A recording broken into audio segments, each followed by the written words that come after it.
What does the architect have in common with the human mind? I'll tell you. You see, the common denominator between the architect and the human mind is that they both use blueprints. When an architect wants to develop a building, he first of all sits down and draws the blueprint. Now, with the blueprint drawn on paper, he goes out to now erect the building. That's exactly how the human mind functions. And a knowledge of this fact will help you as a parent to be able to give your children a reading culture. I'll get back to this. Hi, I'm Gozi Okure. Welcome to my YouTube channel. In my channel, we talk about books, reading, and how to leverage reading for success in life. Please subscribe to my channel, and if you are a returning subscriber, you're highly welcome. In today's video, we will be discussing developing a reading habit. 3 things you need to know about the human mind. Yes, what are the 3 things you need to know about the human mind and how the human mind functions that will give you an opportunity, that will help you as a parent to be able to give your children a reading culture? I'll start by saying that the very first thing you need to know about the human mind is that the human mind is the hub of the body. The human mind is the result center of the body. Anything that anyone will accomplish in life, we have to pass through the mind. The mind is so powerful and is so instrumental for the success of any human being. And that is also what you need to leverage to give your children a reading culture. You must have to appreciate the fact that the human mind is the result center of life. So if you want to give your children a reading culture, you must have to go through their mind. You must have to understand their mind and how it functions. Now, the second thing you need to know about the human mind is the human mind develops blueprints. And just as I said in the beginning, for a human mind to produce anything or to reproduce anything, it will have to first of all develop a blueprint. Now, a knowledge of this will make you understand why you should start early in life to put books in the hands of your children. Why? Because you see, the human mind works like a camera, just as we said that it works with blueprints.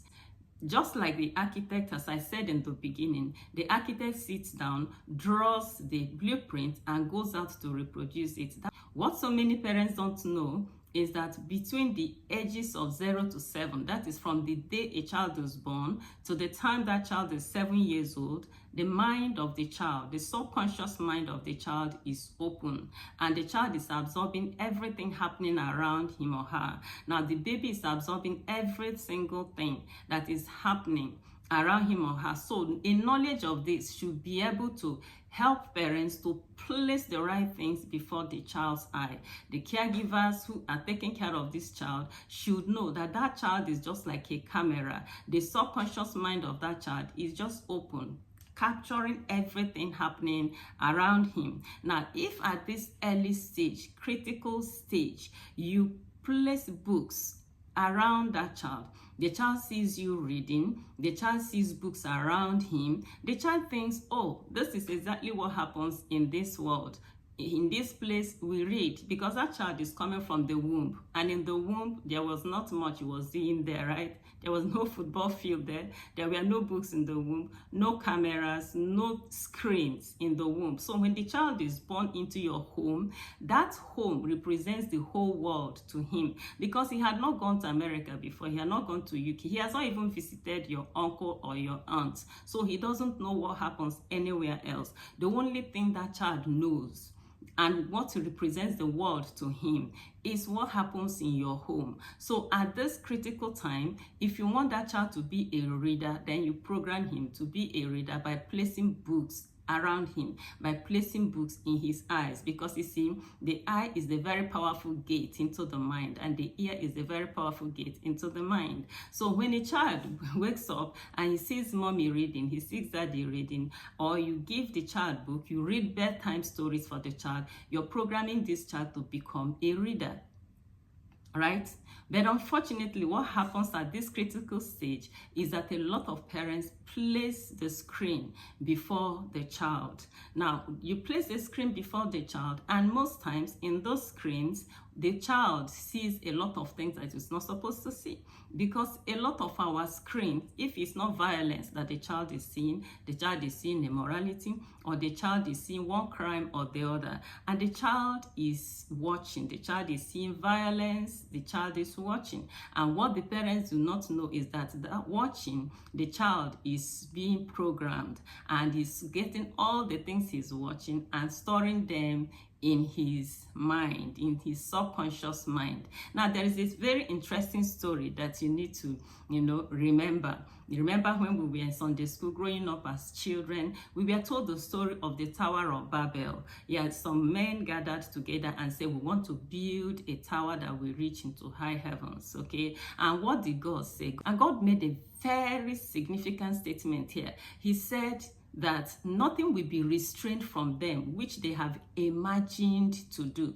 Yeah, who was talking here? It was the Almighty God himself who created the mind, who understands the power and the potentials of the mind. He says that nothing will be restrained from those men which they have imagined to do. And imagination is a function of the mind. That is why when a child has been watching some things consistently, if the child has been watching things that are filled with immorality, filled with violence, filled with crime, it's just a matter of time. Almighty God says what they have imagined to do, they will do. That's why I said that the human mind functions like the architect that develops blueprint and then carries that blueprint to go and develop it. So once a child has captured things in his or her mind, he goes out to go and do them. He cannot but do them, because that's how the mind functions. The things that saturate your subconscious mind, the thing that saturates the imagination of a child, the child goes out to do. And that is why in most of my videos, I talk about the fact that you should keep children, especially in the foundational years, keep them away from screens and give them books. There are books meant for very young children. They are called board books. You buy the board books for them as they are growing into toddler stage. You buy them the books meant for toddlers, and as they are going into young, children's stage, you buy books meant for them 4, 5, 6 years old. There are books for every demography. Okay, so you buy books, we call them age-specific books, right? Every age has the books that are ideal for them. And how do you know these things? You go to the bookshops, they will tell you, and they will give you the books that are relevant, the books that are beautiful for your children. And in case you don't even know some of the books that can so well compete with the screen for your child, there are books that are so beautiful, so interesting, that the child will enjoy, just like they enjoy the screen. There are very beautiful books that you can get for your children so that they won't miss out anything. Rather, you program them to become readers. Because you see, one of the best things you can do for your children is to give them a reading culture. Of course, you know that reading is a gateway skill that makes every other learning possible. When a child has a reading culture, when a child is single-minded in reading, that child will excel in academics. Why?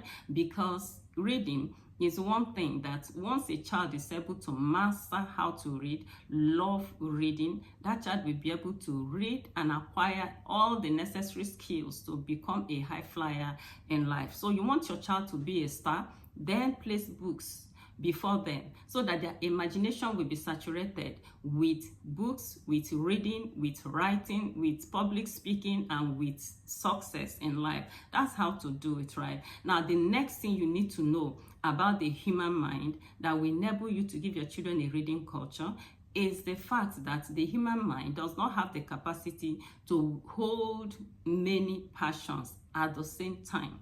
Yes, the human mind does not have the capacity to hold many passions at the same time. Now, what do I mean by this? When a child's mind is captivated with books, that child will love books, he will crave books, he will actually want to read a lot of books. My elder brother will tease me because what I'm preaching to you, what I'm teaching here is exactly what I did. I was able to give my children a reading culture.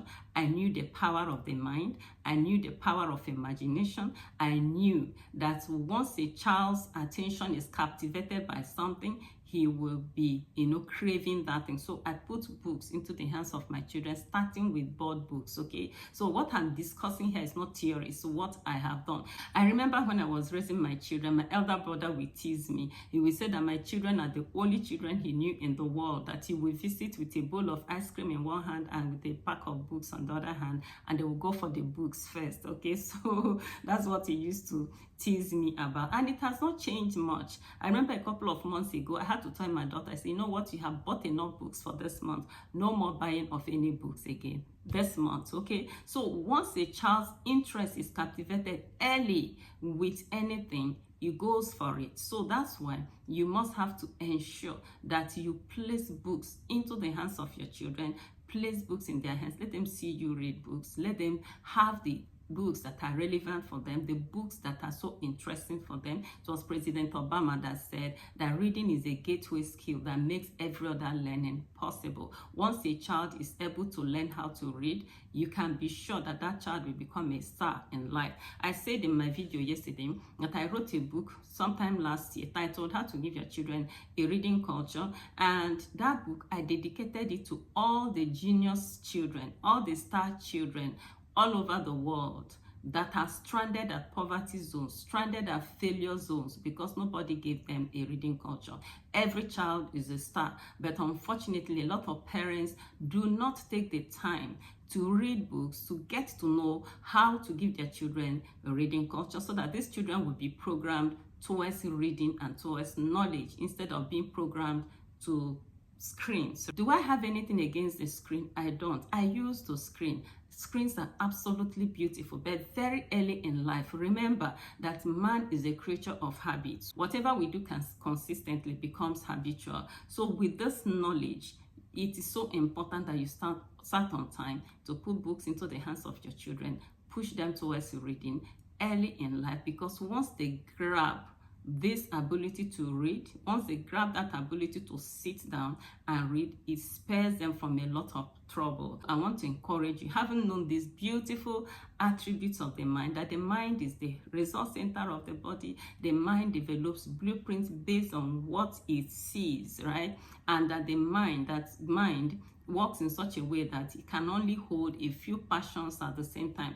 If your child's passion, if your child's mind is captured by cartoons, captured by home videos, it will be very difficult for that child to excel in academics, because he will be craving that thing that is uppermost in his mind, and those are the things that he has seen from the screen.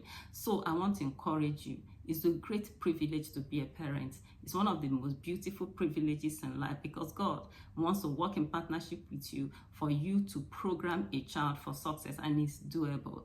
It is very doable. You can raise children who are upwardly mobile by placing books into their hands instead of screens. Now, if you got value from this video, I want you to subscribe to my channel. Share this video with other people so that we can all begin to raise children who are book lovers, right? Now, if you like this kind of content, you want to watch more of this kind of videos, I want to encourage you to click on the link of the playlist here so that you can watch a lot more videos like this. And until I come your way next time, remain richly blessed.